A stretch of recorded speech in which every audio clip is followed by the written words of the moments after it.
Welcome back to The Road Chose Me, everyone. On today's episode, a question you're all asking a lot about: how many tools do I take with me on the road when I'm on my huge expeditions? You know, Alaska to Argentina, all the way around Africa. It's a great question. Also, how much mechanical knowledge do you actually need to have to undertake a trip like that? Stick around, I'll get into the details right now.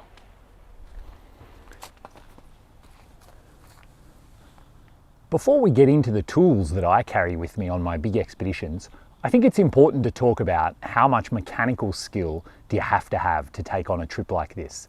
And the answer is really not that much. I personally am not a mechanic. I was actually a computer guy back in the day. So I've never rebuilt an engine, I've never taken out a transmission. Those kinds of really big jobs, they're above my skill level. And while it is something that I look forward to doing in the future, it's not something I can do right now. So don't think that you have to be able to do that to set out on a big trip. Personally, when I had my little Jeep and I knew I was going to drive to Argentina, I did want to get familiar with it just so I would be more confident, one, that the maintenance had been done correctly, and two, that I understood the vehicle a bit better. So for example, I did things like replace the brake pads. I flushed out the radiator, I put new radiator hoses and a new serpentine belt. Really just basic maintenance stuff, but it gave me more confidence that I understood what I was doing. And I did actually buy the Haynes manual, and it helped me when I was replacing the rear brakes because I'd never done brake shoes before. And I just took my time, I laid everything out on the ground, I went slowly, and it's not that daunting, especially vehicles like these, the Jeeps, the four-wheel drives. They're usually just big bolts, and if you think it through and take your time, you can figure out most stuff. To add to that, I do know of people that have driven the Pan American Highway who have never even changed their own oil. So every few thousand miles, they just go to a reputable mechanic, there's good reviews in iOverlander, and they just say, do whatever needs to be done. Change the oil, rotate the tires, grease the suspension, anything else. And that worked for them because they just wanted to have an amazing trip where they met locals and learned Spanish and ate great street food. They didn't want to deal with working on their vehicle, so they didn't, and they didn't need to. I think we're at a point now, you know, it's 2020, it's not that hard to drive a vehicle tens of thousands of miles and never have anything go wrong. You know, this isn't the 80s, this isn't the 60s where vehicles required constant attention. Things are a lot different now. So if you have no mechanical skill at all, don't be terrified about going on a trip like this, but my advice is try and do a few small things on your own vehicle. Learn how to change the oil, learn how to change the brake pads. It'll give you a lot more confidence in the vehicle, and you will be able to diagnose little things that come up along the way, and you'll have that ability to do it yourself, or at least talk to someone who's going to be doing it, and then you'll feel better about what they're doing.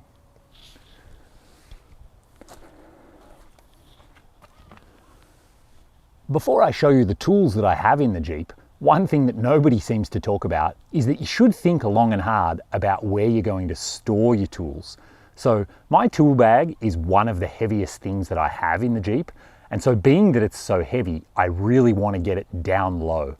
So here it is here, it's actually below my fridge underneath my little shelf here. It's way down where the passengers would usually have their feet. So the weight is really low down and it's centered between the front and the rear axle. It is a little bit of a pain to get out. It takes me a while to dig out my tools.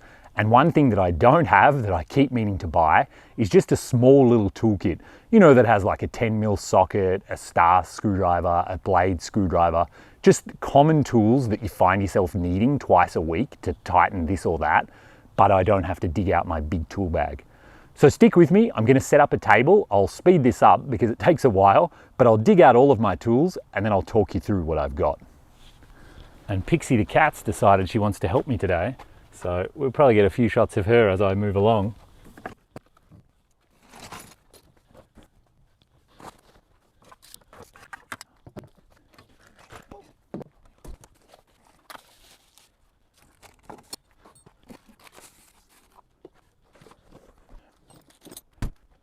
Alright, so I've dug out basically everything that I carry with me, and as you can see, it's not an enormous amount of stuff.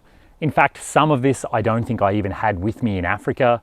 The PB Blaster, I don't think so. I've got a bit of spare engine oil here. My Jeep's getting on in age and it does burn a little bit of oil, so it's a good idea to always check it. When I fill gas, I always check the oil. That's the oil for the air filter. I've got a K&N replaceable. I carry brake fluid with me because the clutch in this Jeep is hydraulic and it uses brake fluid. So if I did run out of brake fluid, I'd also have no clutch. So it's a good idea to have that. Some silicone spray, that works really well on zips when they get covered in dust. So a few things like that.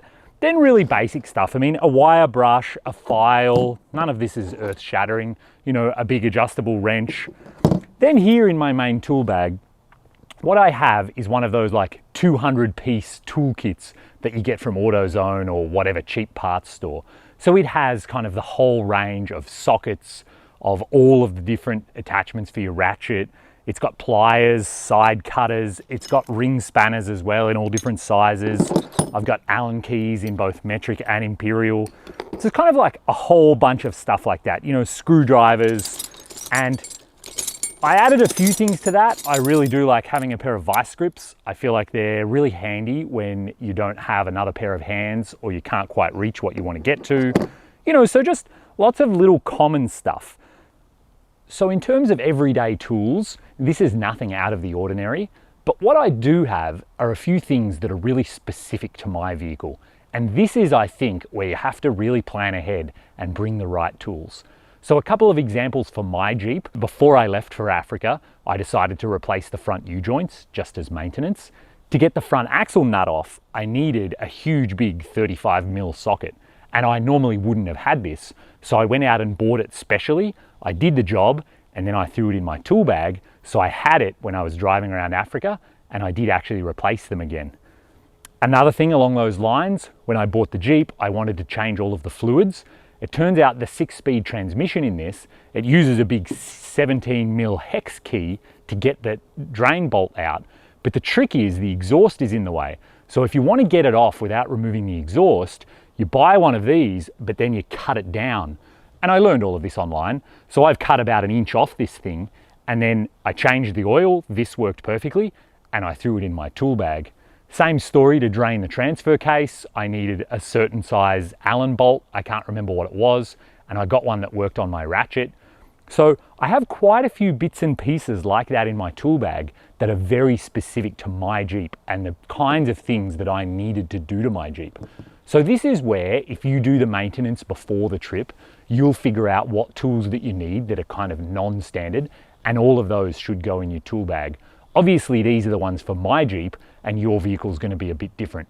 But this is where having your vehicle for a year or two before you go on your trip and doing a whole bunch of maintenance and work on it, it's really going to get you set up, and your tool bag is going to be full of all the little bits and pieces you need for your vehicle. As well as that, I do have a few things that are a little specific, partly because of me and my interests and partly because of my Jeep. One of those is I have a multimeter. So I did all of the 12-volt wiring in this thing. I wired the fridge, the water pump, the UV lamp, the interior lighting, the solar panels, all of that. And having a multimeter is a fantastic way to figure out where you have 12 volts, where you don't, stuff like that. So for me, I really like having a multimeter. These are really cheap. I think it's about 20 bucks. I'll throw a link down in the description. As well as that, I actually have, wrapped up in here, I have a full-size torque wrench. So the suspension on this Jeep, it likes to be torqued correctly because it has stability control, it has ABS, and all of those big bolts, they need quite a bit of tightening. Some of them, I think that front axle nut is like 125 foot-pounds. So having a big breaker bar is really nice to be able to work on the suspension. And if I'm going to carry a breaker bar, I may as well make it a torque wrench. So I did take that all the way around Africa with me, and I did use it a couple of times. So I'm really glad that I had it.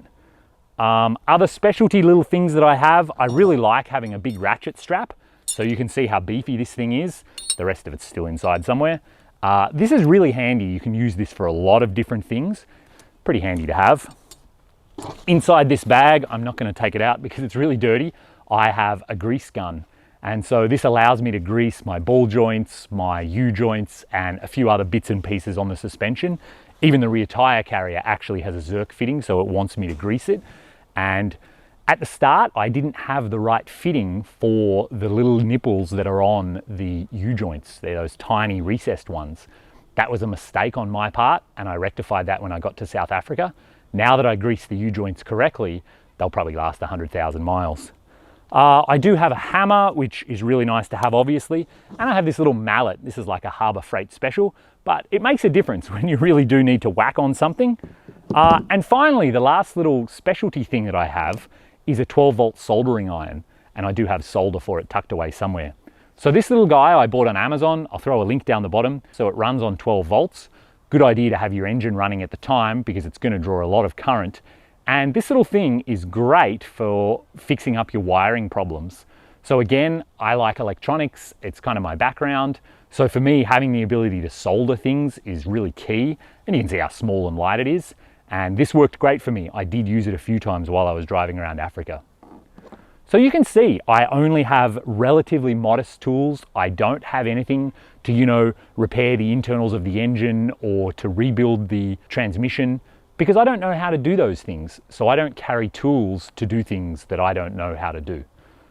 So let me know what you think. Is this more or less tools than you were expecting? Is this along the lines of what you would bring? I'd love to hear your thoughts down in the comments.